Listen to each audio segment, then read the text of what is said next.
രാവണ പ്രണയം. രചന രജിത സുനിൽ. ആൾ പതുക്കെ കണ്ണുകൾ തുറന്നു നോക്കി. താനൊരു അപരിചിതമായ മുറിയിലാണ് കിടക്കുന്നതെന്ന് അവൾക്ക് മനസ്സിലായി. കല്യാണ മണ്ഡപത്തിലിരുന്ന താൻ എങ്ങനെയാണ് അടച്ചിട്ട് ഈ മുറിയിലെത്തിയത്? എത്ര ആലോചിച്ചിട്ട് അവൾക്കൊന്നും മനസ്സിലായില്ല. ചുറ്റുമൊന്ന് കണ്ണോടിച്ചു. ആഡംബരം നിറഞ്ഞ വലിയൊരു മുറിയായിരുന്നത്. ഞാനിത് എവിടെയാ എൻ്റെ കൃഷ്ണ? ഒരു പരിചയമില്ലല്ലോ ഈ സ്ഥലത്തിന്. ആൾ പരിഭ്രമത്തോടെ സ്വയം പറഞ്ഞു. അപ്പോഴാണ് കഴുത്തിലെന്തോ ഒരു ഭാരം അവൾ ശ്രദ്ധിക്കുന്നത്. കുനിഞ്ഞു നോക്കിയപ്പോൾ തന്റെ കഴുത്തിലൊരു മഞ്ഞച്ചരടിൽ കൂർന്ന താലി കിടക്കുന്നു. കണ്ണുകൾ നിറഞ്ഞു തുളുമ്പി. തന്റെ കല്യാണം താൻ അറിയാതെ കഴിഞ്ഞുപോയോ? ഇല്ല, അങ്ങനെ വരാൻ വഴിയില്ല. അവൾ ആ മുറിയിലേക്ക് ഒന്നുകൂടെ നോക്കി. വലിയൊരു മുറി. തൊട്ടടുത്തായി ഒരു സോഫ സെറ്റ് ഇട്ടിരിക്കുന്നു. അതിനപ്പുറം ബാത്റൂമാണെന്ന് തോന്നുന്നു. നേരെ നോക്കുമ്പോൾ ഒരു ചെറിയ ബാൽക്കണിയുണ്ട്. കട്ടിലിൽ വെള്ള നിറത്തിലുള്ള ബെഡ്ഷീറ്റാണ് വിരിച്ചിരിക്കുന്നത്. അവൾ കട്ടിലിൽ നിന്ന് എഴുന്നേറ്റതും പെട്ടെന്ന് ആരോ മുറിയുടെ വാതിൽ തുറന്ന് അകത്തേക്ക് കയറി വരുന്ന കണ്ടു. ആ മുഖം കണ്ടതും ലച്ചുവിന്റെ ഉള്ളിലെ നിയന്ത്രണം നഷ്ടപ്പെട്ടു. അവൾ ഓടിച്ചെന്ന് അവന്റെ കവിളിൽ ആഞ്ഞു തല്ലി. നീ എന്റെ ജീവൻ തകർത്തു അല്ലടാ. നിന്നോട് ഞാൻ എത്രയോ തവണ പറഞ്ഞിട്ടുള്ള എനിക്കിതിനെ ഇഷ്ടമല്ലെന്ന്. പിന്നെ എന്തിനാണ് നീ എന്റെ പുറകെയാണ് ഈ ചതി ചെയ്ത്? തല്ലിയിട്ടിട്ടും അവൻ ഭാഭേദമില്ലാതെ നിന്നു. എന്നിട്ട് പതുക്കെ പറഞ്ഞു, നിനക്ക് എന്നെ ഇഷ്ടമാണല്ലോ എന്ന് എനിക്കറിയേണ്ട ലച്ചു. എനിക്ക് നിന്നെ ഒരുപാട് ഇഷ്ടമാണ്. അതുകൊണ്ട് തന്നെയാ ആരും അറിയാതെ ഞാൻ നിന്നെ ഇങ്ങോട്ട് കൂട്ടിക്കൊണ്ടു വന്നത്. നീ എന്നോട് ചെയ്ത ന്യായമാണോ? എന്റെ ജീവിതം നീ തകർത്ത്. എന്റെ അപ്പനമ്മയിലെ ഇപ്പൊ എന്നെ ഓർത്ത് വിഷമിക്കുന്നുണ്ടാവും. ആൾ കരഞ്ഞോണ്ട് പറഞ്ഞു. പിന്നെ അവര് നിന്നെ ഓർത്ത് ഒരിക്കലും കരയില്ല. കാരണം നിന്റെ അപ്പൻ തന്നെയാ എന്നെ കൊണ്ട് ഈ കടുങ്കൈ ജയിപ്പിച്ചത്. അവന്റെ ആ മറുപടി കേട്ട് ലച്ചു തരിച്ചെന്ന് പോയി. അവൻ തുടർന്നു. നിന്റെ കല്യാണം കൂടാൻ വന്ന എന്നെ അയാൾ ഒരാളെ വിട്ട് വിളിപ്പിച്ചു. ഞാൻ ചെന്നപ്പോ നിന്റെ അപ്പൻ കരഞ്ഞളിങ്ങിയ കണ്ണുകളോടെ നിൽക്കുക. എന്താണെന്ന് ചോദിച്ചു. ആ മനുഷ്യൻ എന്നെ കെട്ടിപ്പിടിച്ച് പൊട്ടിക്കരഞ്ഞു പോയി. എന്തിനാച്ചാ കരയുന്നത്? ഞാൻ ചോദിച്ചു. മോനെ, ലച്ചുവിനെ കെട്ടാനിരുന്ന പയ്യൻ അവന്റെ കാമുകിയോട് പൊളിച്ചോടിപ്പോയി. അവന്റെ അച്ഛൻ എൻ്റെ അടുത്ത കൂട്ടുകാരനാ. അവനിതറിഞ്ഞാൽ ചങ്കൂട്ടി മരിക്കും. മകനെ അത്രയ്ക്ക് സ്നേഹിക്കുന്നുണ്ട് അയാളെ. അവനിപ്പോൾ ഈ കാര്യമൊന്നും അറിയണ്ട. മോനെ എൻ്റെ മോളെയും കൊണ്ട് ഇവിടുന്ന് പോയിക്കോ. അവൾക്ക് ഈ കല്യാണം മുടങ്ങിയ വേറെ ആരും അവളെ കെട്ടില്ല. നിന്നെ എനിക്ക് നല്ലപോലെ അറിയാം. ആൾക്ക് നിന്നെ ഇഷ്ടമില്ലാത്തതുകൊണ്ടാണ് മുമ്പ് ഈ ബന്ധത്തിന് ഞാൻ സമ്മതിക്കാതിരുന്നത്. അപ്പം പറഞ്ഞു. അച്ഛനെങ്ങനെ അറിഞ്ഞു ആ ഒളിച്ചോടിയെന്ന്? ഞാൻ ചോദിച്ചപ്പോൾ അയാൾ തന്റെ ഫോൺ എടുത്ത് ഒരു വോയിസ് മെസ്സേജ് കേൾപ്പിച്ചു തന്നു. അതിൽ ആ പയ്യൻ പറയുന്നുണ്ടായിരുന്നു, എങ്കിൽ എനിക്കൊരിക്കലും ലച്ചുവിനെ ആ ഒരു കണ്ണിൽ കാണാൻ കഴിയില്ല. അവൾ എനിക്ക് എൻ്റെ പെങ്ങളെ പോലെയാ. അങ്ങനെ കാണുന്ന ഞാൻ അവളെ കെട്ടിയാലും ഞങ്ങൾക്ക് സുഖമായിട്ട് ജീവിക്കാൻ കഴിയില്ല. എനിക്ക് വേറെ കുട്ടി ഇഷ്ടമാണ്. അവൾ എനിക്ക് വേണ്ടി കാത്തിരിക്കുകയാണ്. ഞാനെന്തായാലും ഇവിടുന്ന് പോവുക. എൻ്റെ അച്ഛൻ്റെ സമ്മതം ഉണ്ടെങ്കിൽ മാത്രമേ ഞാൻ ഇനി അവളെ കിട്ടൂ. അങ്കിൾ അച്ഛനെ പറഞ്ഞു മനസ്സിലാക്കണം. എൻ്റെ കൂട്ടുകാരെ ഇതറിഞ്ഞാൽ സഹിക്കില്ല. അതുകൊണ്ടാണ് നിന്നോട് അവളെയും കൊണ്ട് പോകാൻ പറയുന്നത്. അപ്പൻ ദയനീയമായി എന്നെ നോക്കി. അപ്പം അച്ഛന് നാണക്കേടില്ലേ എന്ന് ഞാൻ ചോദിച്ചപ്പോൾ അപ്പം പറയുക, ഉണ്ട് മോനെ, പക്ഷേ അവൻ എനിക്ക് ഒരുപാട് സഹായങ്ങൾ ചെയ്തിട്ടുണ്ട്. അന്ന് അവൻ എൻ്റെ ബിസിനസ് ഏറ്റെടുത്ത് നടത്തിയോണ്ടാണ് ഞാൻ ഇന്ന് ഈ നിലയിൽ നിൽക്കുന്നത്. എനിക്ക് അവന് വിഷമിപ്പിക്കാൻ വയ്യ. മോൻ അവളെയും കൊണ്ട് പോകാൻ നോക്കുക. പക്ഷെ അച്ഛാ, അവളെന്നെ കാണുമ്പോൾ വിളിച്ചു പോയി ആളെ കൂട്ടുമല്ലോ. ഞാൻ എൻ്റെ ആശങ്ക അറിയിച്ചു. മോനിവിടെ നിൽക്ക്, അച്ഛനിപ്പോൾ വരാം എന്ന് പറഞ്ഞ് അയാൾ ഒരു പാൽ ഗ്ലാസുമായി വന്നു. അച്ഛൻ പാലെടുക്കാൻ പോയതാണോ? ഇതാ നല്ലതാവുണ്ട്.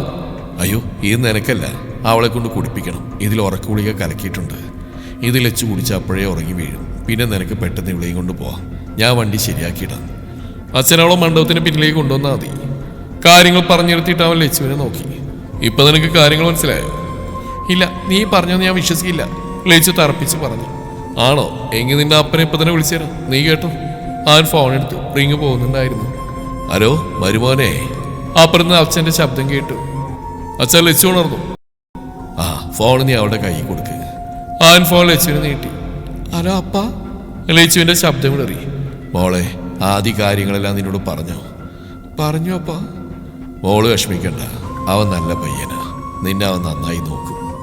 അമ്മയുടെ അപ്പ? അവളിവിടെ ഉണ്ട്. അവളോട് ഞാൻ കാര്യങ്ങൾ പറഞ്ഞ് മനസ്സിലാക്കിയിട്ടുണ്ട്. അമ്മ മോളെ പിന്നെ വിളിച്ചോളും കേട്ടോ. ശരി മോളെ, അപ്പം പിന്നെ വിളിക്കാം. ഫോൺ കട്ടായി. ഇപ്പൊ നിനക്ക് സമാധാനമായോ? ലജ്ജയും ദേഷ്യം കൊണ്ട് ലച്ചുവിന്റെ മുഖം ചുവന്നു. നീ എന്നോട് മിണ്ടാൻ വരണ്ട, ഓക്കെ? അതെ, നീ എന്നൊക്കെ വിളിക്കുന്ന പണ്ട്. ഇപ്പൊ ഞാൻ നിന്റെ ഭർത്താവാ. അപ്പൊ അതിന്റെ ബഹുമാനം എനിക്ക് തരണം, മനസ്സിലായോ? ആദ്യം ഒരു കുസൃതി ചിരിയോടെ അടുത്ത് വന്ന്. ഓ പിന്നെ, നിന്നെ പോലെ തന്നെ ഞാനെങ്ങനെ ബഹുമാനിക്കാനാ? അതാരും പറഞ്ഞെന്ന് വരുന്നല്ല, എനിക്കും കൂടി തോന്നണം. ലച്ചു മുഖം തിരിച്ചു. ബഹുമാനം വരുന്ന കാണോ നിനക്ക്? അവനവൾ അടിമുടിയെന്ന് നോക്കി. അവളോടുത്തിരുന്ന സാരി കുറച്ച് മാറിക്കിടക്കുകയായിരുന്നു. ലച്ചുവിന്റെ വയറിന്റെ പകുതി ഭാഗവും കാണാമായിരുന്നു. അവനവളുടെ അടുത്തേക്ക് വന്നപ്പോൾ അവന്റെ നോട്ടത്ര ശരിയില്ലെന്ന് അവൾക്ക് തോന്നി. അവന്റെ നോട്ടം തന്റെ വയറിലാണെന്ന് കണ്ടതും അവൾ പെട്ടെന്ന് സാരി നേരെയാക്കി കുത്തിവെച്ചു. അവൻ വീണ്ടും അടുത്തു വന്ന് അവളെ പിടിക്കാനാഞ്ഞതും ലച്ചു ഉറക്കെ വിളിച്ചു പോയി. അയ്യോ, ആരെങ്കിലും വന്നേ! നീ എന്തിനാണ്ടി ഒച്ചയിടുന്നത്? അവനോട് വായ പൊത്താമെന്നും ലച്ചു അവന്റെ വയറ് നോക്കി ഒറ്റ തള്ളു. പെട്ടെന്നുണ്ടായ തള്ളിൽ ബാലൻസ് തെറ്റി അവൻ തറയിലേക്ക് ചന്തിയും കുത്തി വീണു. അപ്പോഴേക്കും പുറത്തുനിന്ന് ശബ്ദം കേട്ടു. മോനെ ആദി, എന്താ മോനെ, കഥ തുറക്കടാ. ആദിയുടെ അമ്മയായിരുന്നത്. ലച്ചു വേഗം ചെന്ന് കഥ തുറന്നു. മുന്നിൽ നിൽക്കുന്ന ആരാണെന്ന് പോലും നോക്കാതെ അവരെ കെട്ടിപ്പിടിച്ച് കരയാൻ തുടങ്ങി. അമ്മേ, ഇവനെന്നെ. അത്രയും പറഞ്ഞവൾ വിതുമ്പി. അമ്മ ആദിയെ നോക്കി കണ്ണുരുട്ടി. ആദി, നിനക്കൊരു പെങ്ങളുള്ളല്ലേ, നീ എന്താ ഈ കാണിക്കുന്നത്? അമ്മ പറഞ്ഞല്ലേ നിന്നോട് അവളുടെ മനസ്സൊന്ന് മാറി വരട്ടെ എന്ന്. ഇവിടെ ആയിട്ട് അവളൊന്ന് സെറ്റ് ആവട്ടെ. അതിനു മുമ്പ് നീ എന്നോടൊന്നും പറയിപ്പിക്കണ്ട. മോളുവാ, പാറുവിന്റെ റൂമിൽ പോയി കിടക്കാം. അമ്മ, ഞാൻ അവളൊന്നും ചെയ്തില്ല. അവളെ എന്നെ തള്ളി താഴെയിട്ട്. ആദ്യം തറയിൽ നിന്ന് സങ്കടം നടിച്ചു. അമ്മ, ഞാനെന്തിനാ ആദ്യം തള്ളി താഴെയിടുന്നേ? ലച്ചു നിരപരാധിത്വം നടിച്ചു. അയ്യോ കള്ളാമ്മയോട് പറയുന്നത്. അതൊക്കെ എന്താവട്ടെ, മോളുവാ, നമുക്ക് ഈ ഡ്രസ്സൊക്കെ ഒന്ന് മാറി വരാം. അമ്മ ലച്ചുവിനെ കൂട്ടിക്കൊണ്ടുപോയി. ആദ്യക്കപ്പോൾ ലച്ചുവിനോട് നല്ല ദേഷ്യം തോന്നി. നിന്നെ എന്റെ കൈ കിട്ടുന്നൊരു സമയമുണ്ട്, അപ്പൊ തരാൻ നിനക്കുള്ളു ആ മനസ്സിൽ വിചാരിച്ചു. ലച്ചുവിന്റെ അമ്മയുടെ പേര് രാജലക്ഷ്മി, അച്ഛൻ പ്രതാപൻ. ലച്ചുവിനെ അപ്പു എന്ന് വിളിക്കുന്ന അർത്ഥവ് എന്നൊരു അനിയനുണ്ട്. നമ്മുടെ നായികയുടെ യഥാർത്ഥ പേര് മഹാലക്ഷ്മി എന്നാണ്. എല്ലാവരും ലച്ചു എന്ന് വിളിക്കുന്നു. ആദിയുടെ അമ്മ സുധാമണി, അച്ഛൻ വിശ്വനാഥൻ, അനിയത്തി പാർവതി. എല്ലാവരും പാറു എന്ന് വിളിക്കും. മോനെ ആദി, നീ കഴിക്കാൻ വരുന്നില്ലേ? അമ്മ താഴെ നിന്ന് വിളിച്ചു. വരൂ അമ്മ. താഴെ ചെന്നപ്പോൾ അമ്മയുടെ മുഖത്തോക്കാൻ ആദിക്ക് ചെറിയൊരു ചമ്മലുണ്ടായിരുന്നു. എല്ലാത്തിനും കാരണം അവളാണ്. അവൾക്കുള്ള പണി ഞാൻ കൊടുത്തിരിക്കും. എൻ്റെ അമ്മയുടെ മുമ്പിൽ എൻ്റെ മാനം കളഞ്ഞു. ഒന്നും ചെയ്യാതെ ഞാൻ തെറ്റുകാരനായി. ആ തെറ്റ് ഞാൻ ചെയ്യുക തന്നെ ചെയ്യും. അവൻ ദേഷ്യം കടിച്ചമർത്തി. ലച്ചു, വാ മോളെ. അമ്മ വിളിച്ചപ്പോഴേക്കും അവൾ എല്ലാവരുമായി നല്ല കൂട്ടായി കഴിഞ്ഞിരുന്നു. ആദ്യം നോക്കിയപ്പോൾ അവളൊരു ധാവണിയാണ് ഉടുത്തിരിക്കുന്നത്. അവളുടെ വയറിന്റെ ഭാഗം ചെറുതായി കാണാമായിരുന്നു. മോളെ ലച്ചു, ആദ്യം ആ കറിയൊന്ന് ഒഴിച്ചു കൊടുക്കുവോ? അമ്മ വെള്ളം ചൂടാക്കുക, സുധാമണി പറഞ്ഞു. മനസ്സിലാമനസോടെ അവളോ എൻ്റെ അടുത്തേക്ക് നീങ്ങി നിന്നു. കറി ഒഴിച്ച് വേഗം പോകാൻ തുനിഞ്ഞ അവളുടെ കയ്യിൽ ആദ്യം ബലമായി പിടിച്ചു. എന്നിട്ട് അവളുടെ വയറ്റിൽ പതുക്കെ ഒരു പിച്ചു കൊടുത്തു. ഇനി പൊക്കും, എന്തെങ്കിലും ചെന്ന് അമ്മയോട് പറയൂടി. എൻ്റെ അമ്മയോട് പറഞ്ഞാലേ അവരാരും ഇവിടെ കാണില്ല, ഞാനും നീ മാത്രമേ കാണൂ. അത് നീ മറക്കണ്ട. അവനവളുടെ കാതിൽ രഹസ്യമായി പറഞ്ഞു. നിറഞ്ഞു വന്ന കണ്ണുനീർ അവൾ പതുക്കെ തുടച്ചു കളഞ്ഞു. അപ്പോഴേക്കും പാറു ഓടി വന്ന് ലച്ചുവിനെ കെട്ടിപ്പിടിച്ചു. ഞാൻ വിചാരിച്ചു ചേച്ചിനെ കാത്തിൽക്കാതെ ഒറ്റയ്ക്ക് ഫുഡ് കഴിച്ചെന്ന്. ഇല്ല, പാറു വന്നിട്ട് കഴിക്കാമെന്ന് കരുതിയിരിക്കുകയായിരുന്നു. ലച്ചു ചിരിക്കാൻ ശ്രമിച്ചു. അപ്പോഴേക്കും ആദ്യം ഭക്ഷണം കഴിച്ചു കഴിഞ്ഞിരുന്നു. മുകളിലേക്ക് പോകുന്നതിന് മുമ്പ് അവൻ അവളോട് മുകളിലേക്ക് വരാൻ കണ്ണുകൊണ്ട് ആംഗ്യം കാണിച്ചു.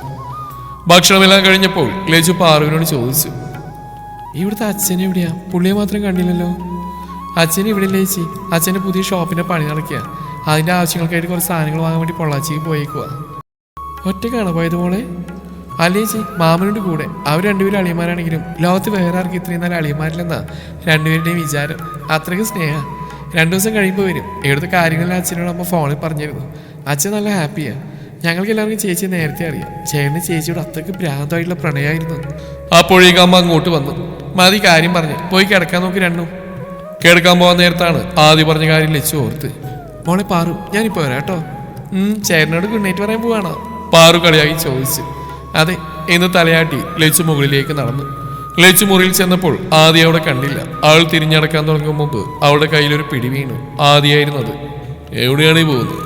എന്നെ കാണാതെ അങ്ങനെ പോവാൻ പറ്റുമോ നിനക്ക്? എന്നെ വീട് എന്നോട് വരാൻ പറഞ്ഞേ. ഇനി എന്തിനാന്നോ? ഇന്ന് നമ്മുടെ ഫസ്റ്റ് നൈറ്റ് അല്ലേ, അപ്പൊ അത് വേണ്ടേ? ആൻ വികൃതി ചിരിയോടെ ചോദിച്ചു. എന്നെയൊന്നും ചെയ്യരുത് പ്ലീസ്, ആൾ പേടിയോടെ പറഞ്ഞു. ഇതാണോ ഉച്ചക്ക് കണ്ട ധൈര്യം? ആനോട് അരികിലേക്ക് വന്ന് ആളുടെ മുടിയിഴകൾ പതുക്കെ മാറ്റി കഴുത്തിൽ ചുംബിക്കാനാഞ്ഞതും ലയിച്ചവനെ തള്ളി മാറ്റി പുറത്തേക്ക് ഓടി. ആദ്യം ഒരു കള്ളച്ചിരിയോടെ ബെഡിലേക്ക് കിടന്നു. വൈകിട്ട് ചായ കുടിക്കുന്ന സമയത്ത് അമ്മ പറഞ്ഞു, ഇവരുടെ കല്യാണം കഴിഞ്ഞ കാര്യം നാട്ടിൽ ആരും അറിഞ്ഞിട്ടില്ലല്ലോ, അതെല്ലാവരും അറിയിക്കേണ്ടേ പാറു. അമ്മേ, ആ ചേട്ടനോട് ചോദിച്ചിട്ട് ചെയ്യാം. നമ്മളായിട്ട് എന്തെങ്കിലും ചെയ്തിട്ട് അവൻ്റെ വായിരിക്കുന്ന കേൾക്കാൻ ഇടവരുത്തണ്ട. അത് നീ പറഞ്ഞത് ശരിയാ. പാറു ചായ കുടിച്ച് എഴുന്നേറ്റപ്പോൾ ലച്ചുവും കൂടെ പോകാൻ തിരിഞ്ഞു. മോളെ ലച്ചു, ഈ ചായ ആദ്യം കൊണ്ടുപോയി കൊടുക്ക്. അവൻ റൂമിലിരുന്ന് കുടിച്ചോളൂ. ലച്ചുവിന് ഇപ്പോൾ ആദ്യം ചെറിയൊരു പേടിയുണ്ട്. അവൻ നേരത്തെ പറഞ്ഞ പോലെ എന്തെങ്കിലും ചെയ്യുമോ എന്ന ഭയം. എങ്കിലും വീട്ടിലെല്ലാവരും ഉള്ളതുകൊണ്ട് ഒന്നും ചെയ്യില്ലെന്ന ധൈര്യത്തിൽ അവൾ മുകളിലേക്ക് നടന്നു. മുറിയിൽ ചെന്നപ്പോൾ അവനെ കണ്ടില്ല. നോക്കിയപ്പോൾ ബാൽക്കണിയുടെ വാതിൽ തുറന്ന് കിടക്കുന്നു. ചായയുമായി അവൾ അങ്ങോട്ട് ചെന്നു. ആദ്യം അവിടെ നിന്ന് സിഗരറ്റ് വലിക്കുകയായിരുന്നു. തൻ്റെ പുറകിൽ ആരോ നിൽക്കുന്നുണ്ടെന്ന് തോന്നി അവൻ സിഗരറ്റ് താഴേക്ക് കളഞ്ഞ് തിരിഞ്ഞു നോക്കി. കയ്യിൽ ചായക്കപ്പുമായി ഇങ്ങോട്ടോ നോക്കി ശൂന്യതയിൽ ലയിച്ചു നിൽക്കുന്ന ലച്ചുവിനെയാണ് അവൻ കണ്ടത്. അവൻ അടുത്ത് വന്നറിഞ്ഞവൾ ചായക്കപ്പ് ടേബിൾ വെച്ചിട്ട് വേഗം പോവാൻ തുനിഞ്ഞു. ആദ്യം അവളുടെ കയ്യിൽ കയറി പിടിച്ചു.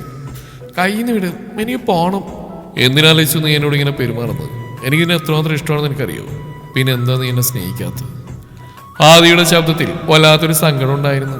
ഞാൻ നിന്നെ ഇങ്ങനെ സ്നേഹിക്കാനാ? കണ്ട നാൾ മുതൽ ഇന്നുവരെ നിന്നെക്കുറിച്ച് അത്ര നല്ല അഭിപ്രായം എനിക്കുള്ളു. ലച്ചു ദേഷ്യത്തോടെ പറഞ്ഞു.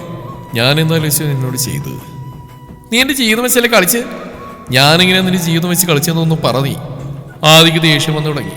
ആദി, ഒന്ന് നീ എന്നെ കൊണ്ട് പറയിപ്പിക്കരുത്. നിർത്തടി പോലെ കുറെ നേരമല്ലോ ചെകിടനെ പോലെ ചിലക്കുന്നു. അവളുടെ ജീവിതം വെച്ച് കളിച്ചത്രേ. ഞാൻ എങ്ങനെയാണ് നിന്റെ ജീവിതം വെച്ച് കളിച്ചെന്ന് നീ ഇന്ന് ഇത് പറഞ്ഞിട്ട് ഇവിടുന്ന് പോവും. പറയടി, പറ. പിന്നെ എന്ത് പിന്നെ പറ. അന്ന് ക്യാമ്പസിൽ മൊത്തം എന്റെ ഫോട്ടോ ഒട്ടിച്ച നീയല്ലേ?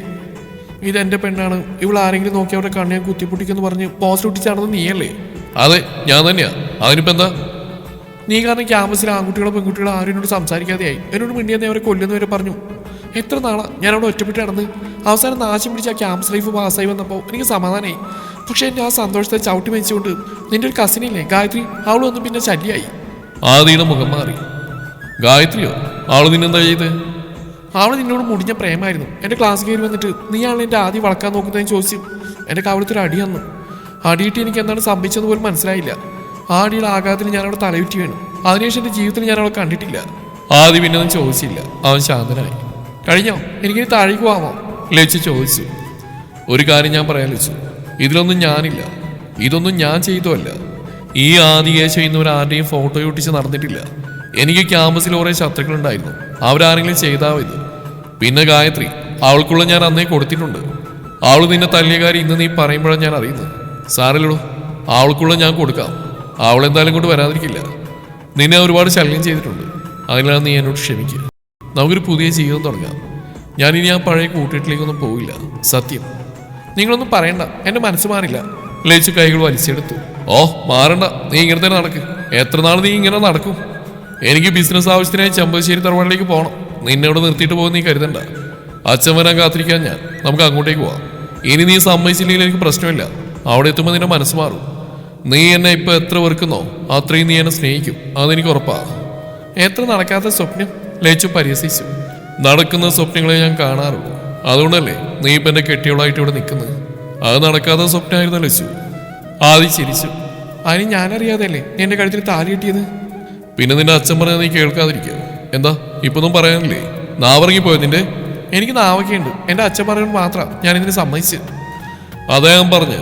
ഞാൻ സ്വപ്നങ്ങളെല്ലാം നടന്നിട്ടേ ഉള്ളൂ. ആദ്യ അഭിമാനത്തോടെ പറഞ്ഞു. അപ്പോഴേക്കും താഴെ നിന്ന് പാറുവിന്റെ ശബ്ദം കേട്ടു. ലച്ചു ചേച്ചി, ദാ വരുന്നു മോളെ. ലച്ചു താഴേക്ക് പോകാൻ തിരിഞ്ഞതും പുറകിൽ നിന്ന് ആദ്യം വിളിച്ചു പറഞ്ഞു. അതെ, കിടക്കാൻ വരുമ്പോൾ ഒരു ഗ്ലാസ് പാൽ കൂടി കൊണ്ടുവരാൻ മറക്കണ്ട കേട്ടോ. പോടാ പെണ്ണുപിടിയാ. ലച്ചു ദേഷ്യത്തോടെ വിളിച്ചു പറഞ്ഞു. നീ ആദ്യ കണ്ണുരുട്ടി. പോടാ. ആളും വിട്ടുകൊടുത്തില്ല. നിനക്ക് ഞാൻ ആരാണെന്ന് ശരിക്കും അറിയില്ല. നിനക്ക് ഡയലോഗ് അടിക്കാൻ മാത്രമേ അറിയൂ. ആള് വെല്ലുവിളിച്ചു. നീ ഇങ്ങോട്ട് വാ, എനിക്ക് ഡയലോഗ് അടിക്കാൻ മാത്രമേ അറിയൂന്ന് ഞാൻ കാണിച്ചു തരാം. അവൻ അവിടെ അടുത്തേക്ക് കാഞ്ഞത്. ഒന്ന് പോടാ എന്നും പറഞ്ഞ് ആൾ വേഗം താഴേക്ക് ഓടിപ്പോയി. ആദിയുടെ മുഖത്ത് അപ്പോൾ ഒരു പ്രണയച്ചിരി വിരിഞ്ഞിരുന്നു.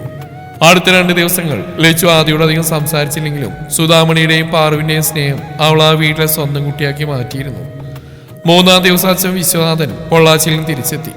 മകന്റെ കല്യാണ വിവരം കഴിഞ്ഞ് വിവരമറിഞ്ഞ് അതേ ഒട്ടും ദേഷ്യപ്പെട്ടില്ലെന്ന് മാത്രമല്ല ലച്ചുവിനെ സ്വന്തം മകളെ പോലെ നെഞ്ചോട് ചേർക്കുകയും ചെയ്തു. അന്ന് തന്നെ ആദ്യം പറഞ്ഞ പോലെ അവർ ബിസിനസ് ആവശ്യങ്ങൾക്കായി അവരുടെ കുടുംബ തറവാടായ ചെമ്പശ്ശേരിയിലേക്ക് യാത്ര തിരിച്ചു. കാറിൽ പോകുമ്പോൾ ലച്ചു പുറത്തേക്ക് നോക്കി മുഖം വീർപ്പിച്ച് തന്നെയാണ് ഇരിക്കുന്നത്. എന്താണോ മുഖം ഇങ്ങനെ കടുപ്പിച്ചു വെച്ചിരിക്കുന്നത്? നിന്നെ ഞാൻ തട്ടിക്കൊണ്ടുപോകുന്നല്ലോ. നിന്റെ അച്ഛൻ കൈപിടിച്ചേൽപ്പിച്ചല്ലേ? ആദ്യം ചിരിച്ചുകൊണ്ട് ചോദിച്ചു. അതിന് ക്യാമ്പസിൽ വെച്ച് നിങ്ങൾ ചെയ്ത കാര്യങ്ങൾക്ക് ഞാൻ ഇതുവരെ മാപ്പ് വന്നിട്ടില്ല. ലച്ചു മുഖം തിരിച്ചു. ഞാൻ പറഞ്ഞില്ല ലച്ചു, ആ പോസ്റ്റർ ഒട്ടിച്ചിന് പിന്നിൽ വേറെ ആരുമാണ്. അത് വേണമെങ്കിൽ ഞാൻ തെളിയിച്ചു തരാം. ആദ്യം മൊത്തം അപ്പോഴൊരു ഗൗരവം ഉണ്ടായിരുന്നു. ചെമ്പശ്ശേരി തറവാട്ടിലെത്തിയതിന്റെ പിറ്റേന്ന് വൈകിട്ട് അവിടേക്ക് അപ്രതീക്ഷിതമായ ഒരാൾ കടന്നു വന്നു. അത് മറ്റാരുമായിരുന്നില്ല. ക്യാമ്പസിൽ വെച്ച് ലച്ചുവിനെ തല്ലിയ ആദിയുടെ കസിൻ ഗായത്രി ആയിരുന്നു അത്. ആദിയും ലച്ചു ഒന്നിച്ചാണ് താമസമെന്നറിഞ്ഞ് അവൾ വഴക്കുണ്ടാക്കാൻ വന്നായിരുന്നു. ആദി, നീ എങ്ങനെയാണ് ഈ പെണ്ണിനെ കെട്ടിയത്? ഇവള് ക്യാമ്പസിലെ മറ്റു പലരുമായും ഗായത്രി പറഞ്ഞു തീർക്കുന്നതിന് മുമ്പ് ആദി കൈ ഉയർത്തി. ആദി ഗർജിച്ചു. ആദ്യം തന്നെ ഫോണിൽ നിന്നൊരു ഓഡിയോ ക്ലിപ്പ് പ്ലേ ചെയ്തു. അത് ഗായത്രിയും ക്യാമ്പസിലെ പഴയൊരു വില്ലൻ പയ്യനും തമ്മിൽ സംസാരിക്കുന്നതായിരുന്നു. ലച്ചുവിനെ ക്യാമ്പസിൽ ഒറ്റപ്പെടുത്താൻ വേണ്ടി ആദിയുടെ പേരിൽ വ്യാജ പോസ്റ്ററുകൾ ഒട്ടിച്ചതും ലച്ചുവിനെ തല്ലിയതുമെല്ലാം ഗായത്രിയുടെ പ്ലാൻ പ്രകാരമായി നിന്ന് അതിൽ വ്യക്തമായിരുന്നു. ആദിയെ സ്വന്തമാക്കാൻ വേണ്ടി അവൾ ചെയ്ത ചതിയായിരുന്നത്. സത്യം പുറത്തായതോടെ ഗായത്രിക്ക് അവിടെ നിൽക്കാൻ കഴിഞ്ഞില്ല. അവൾ നാണംകെട്ട് പടിയിറങ്ങിപ്പോയി. ഗായത്രി പോയതിനു ശേഷം ലച്ചു തരിച്ചെന്ന് പോയി.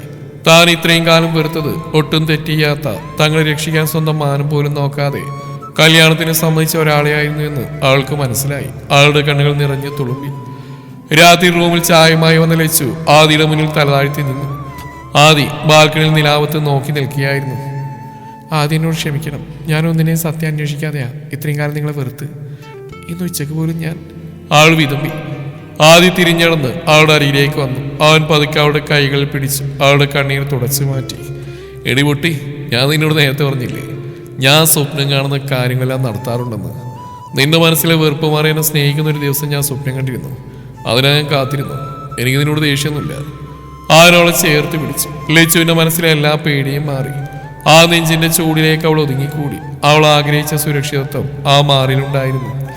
പിറ്റേന്ന് രാവിലെ രണ്ടുപേരുടെയും വീട്ടുകാർ ചെമ്പശ്ശേരിയിൽ ഒത്തുകൂടി. എല്ലാവരുടെയും സാന്നിധ്യത്തിൽ പരസ്പരം നിറഞ്ഞ സ്നേഹത്തോടെ ആദ്യം ലച്ചു ഒരു പുതിയ ജീവിതത്തിലേക്ക് കാൽവെച്ചു. രാവണനെ പോലെ ആരും അറിയാതെ വന്ന് തട്ടിക്കൊണ്ടുപോയതാണെങ്കിലും ആദിയുടെ പ്രണയം ശ്രീരാമന്റേതിനേക്കാൾ പവിത്രമാണെന്ന് ലച്ചു തിരിച്ചറിഞ്ഞു.